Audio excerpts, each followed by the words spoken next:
Here we are, as in olden days, happy golden days of yore. Faithful friends who are dear to us, they gather near to us once more.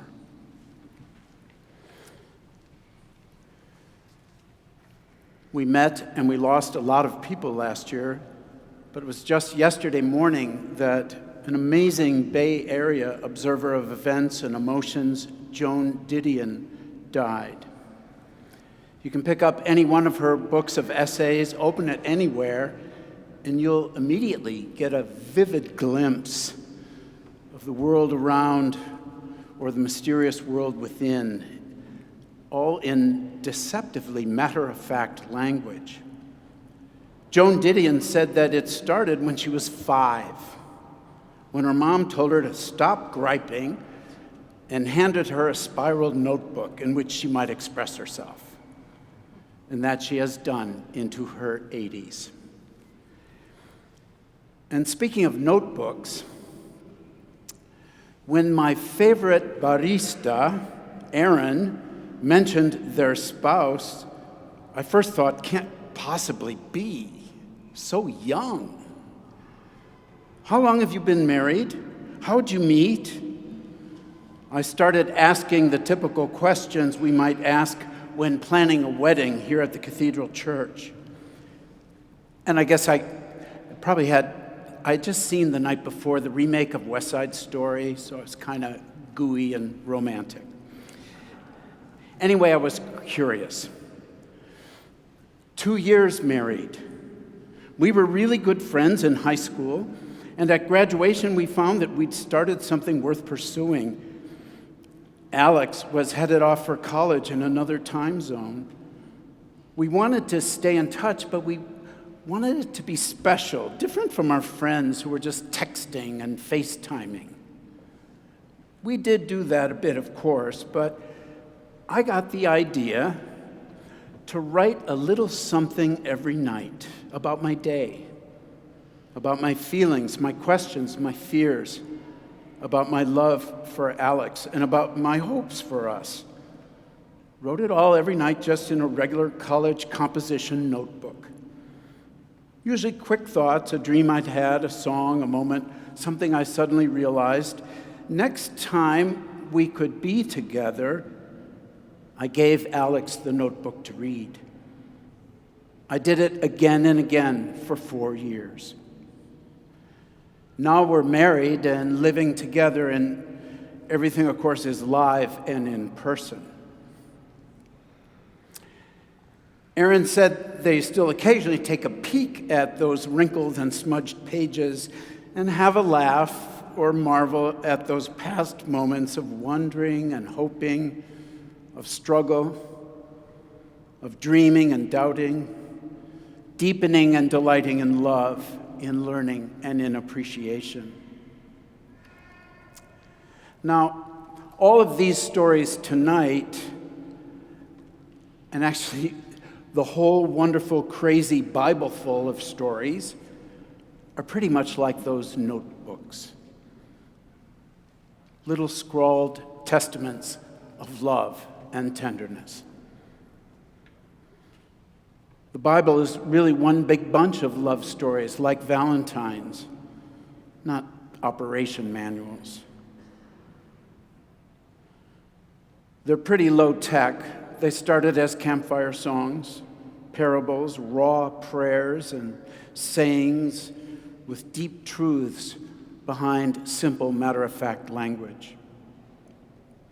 These stories eventually were written down not to capture dull data or to prove anything, but to tell the evolving story of a love relationship.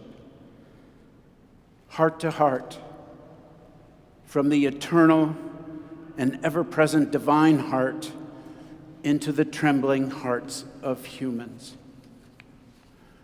The stories sound childish, but they have adult content.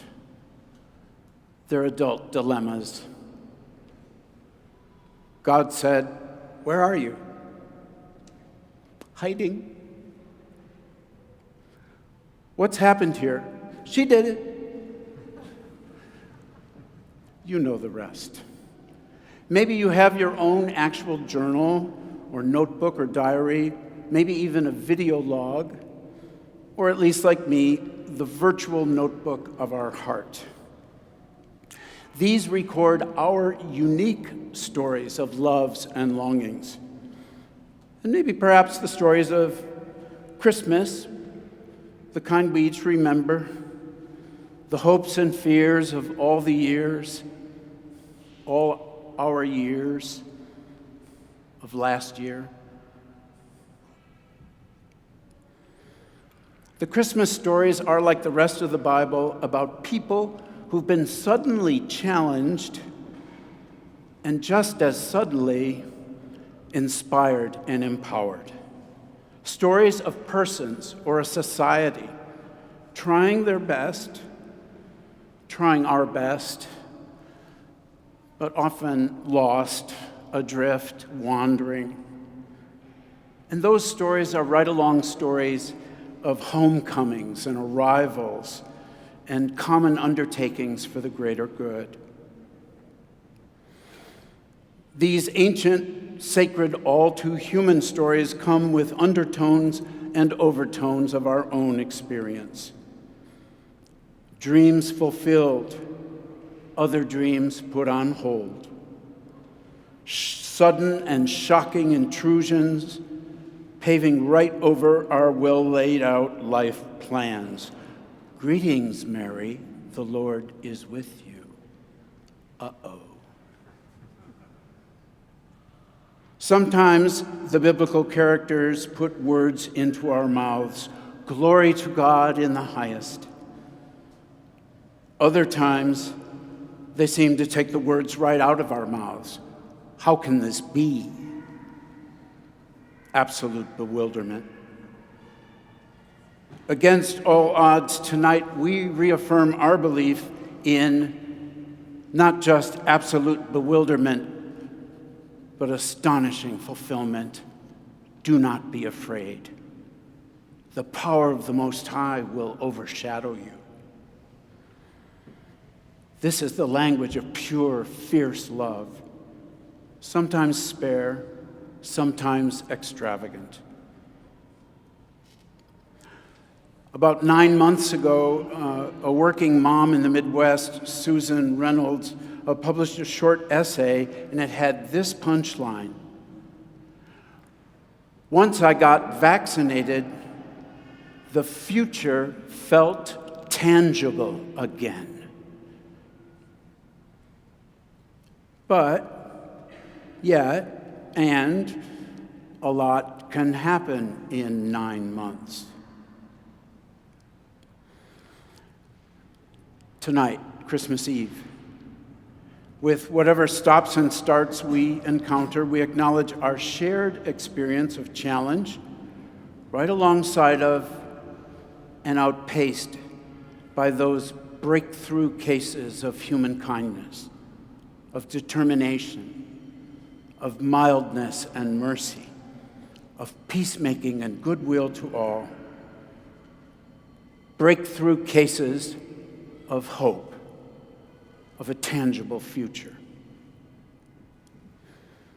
Joan Didion had scribbled in one of her notebooks, "We never reach a point at which our lives lie before us as a clearly marked open road, never have and never should expect a map to the years ahead, never do close those circles that seem so urgently in need of closing." Well, I love her observations, but another truth can exist right alongside hers. Christmas and its stories do keep circling around and closing in on a possible compass point for our lives. And it's marked with a star. Tonight, all those old notebooks of ours filled with our youthful dreams, all our mistakes, our hopes and fears, loves of every kind, all are brought out, placed under the Christmas tree, or better yet, laid next to a stone feeding trough in a warm cave, where the past and present and future come together, where kids are sleeping, grown-ups are fretting, and the sturdy oxen are breathing deeply and calmly. This Christmas, our fears aren't banished, but are at least tonight corralled and quieted by hope. Tonight, imagine touching the newborn's fingers, and the future not only just seems, but really is tangible again. Merry Christmas.